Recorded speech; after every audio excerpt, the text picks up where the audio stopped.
What the heck happened? No, it's boxing, man. It's boxing. It's real talk. I don't. People think I talk shit.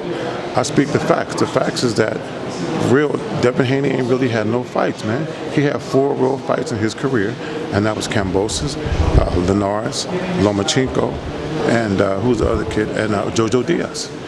And then he fought an ageless Gamboa. He has not been in a fight like this his whole entire career.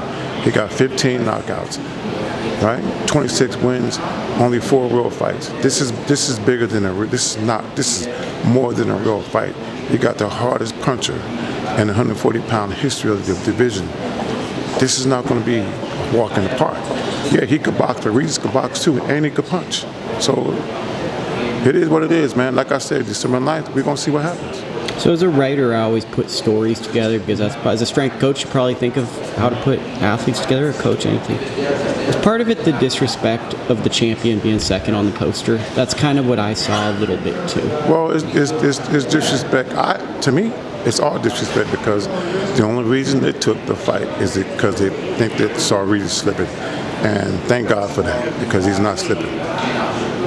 So you truly believe that they think that he's vulnerable, that he's on the decline, and that this is a fight that they think is a favorable matchup against a well-accomplished fighter, and that it's going to be the perfect time to catch him. Absolutely. And that's what you truly believe, and that's why you came with that energy?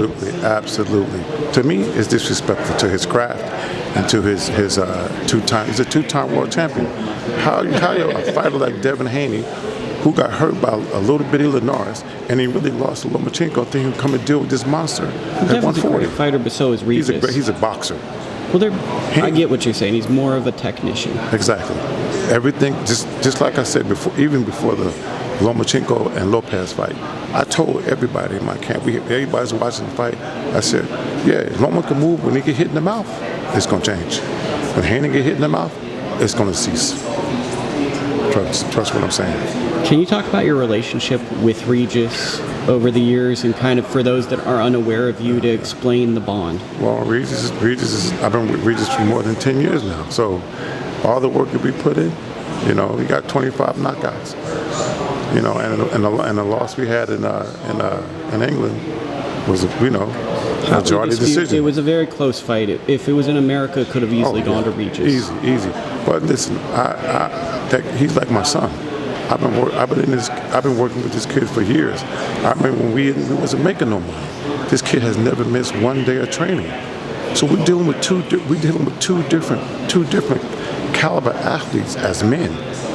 It's different when you step in the ring and everything's been given to you, and when you step in the ring where you have to work from the bottom to get here. That's the theme of today I saw from your side, or from you, because you were the vocal piece of Regis, who looked pretty bored. This is the underdog. This is the guy that fought Abel Ramos. He fought a lot of undefeated fighters and had to win fights to become that. Jumps into a tournament. I don't even know if he was the favorite. I think Taylor was the favorite. And then there's the feeling with Haney that he's had a promoter built the path. Whereas, that's the sentiment I get, is today was the day of frustration. A little bit of frustration of that coming forward. Listen, I just don't like people, overlooking. They've always overlooked Regis since day one. I think it's because he's a nice person. Yeah. Like, I think that he's really a nice guy, and that's He's a nice guy, but he can fight. He could box. Well, and I also saw something in this face-off I've never seen in Regis. When he faced off with Haney, that was a different face-off.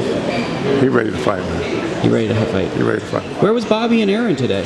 They had a fight somewhere. Okay. I forget, and then we got Shock preparing for the finish world title. Rocky. Yeah. Are you working with Shock? I'm not working with Shock. Okay. But they wasn't here, so.